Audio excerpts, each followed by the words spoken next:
Hours of testimony have turned into hours of deliberation in Colfax tonight, where 12 jurors are still working towards a verdict in a former police sergeant's sexual misconduct trial. Her silence is deafening. And I urge you to return a verdict of guilty. 9 women and 3 men are still debating whether or not Dan Hargraves forced himself on a WSU student last year when she thought she was being arrested. Good evening and thanks for joining us. I'm Aaron Luna. And I'm Nia Wong. Hargraves was arrested last October when investigators found his DNA on the student's sleeve. But that evidence raised the most questions for the men and women on the jury today.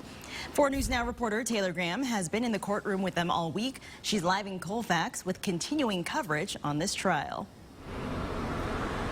Well, Nia, when you look back on this week, you'll remember all of the evidence that was presented, plus the testimony from 2 DNA analysts and the man accused of this crime. Now, all of that and more is weighing on the men and women who have been tasked with making that decision. When you look at all the evidence, the truth becomes clear. The truth becomes clear. It's up to 9 women and 3 men to find that truth in Dan Hargraves' sexual misconduct trial. He's accused of picking up a WSU freshman near her dorm in his patrol car last March, pulling off to a secluded spot, then forcing her to perform oral sex on him. If the jury finds the state has proven that took place, Hargraves would be found guilty of first-degree custodial sexual misconduct. Otherwise, if they believe there was some other kind of sexual contact, he'd be found guilty of that crime in the second degree. The student has said she doesn't remember the sex act because she's diabetic and had been drinking. Maybe that's because she has a bad memory, maybe that's because she blocked it out, or maybe it's because it never happened. But investigators say sperm was found on her sleeve, and 83% of the sample matched Hargraves' DNA.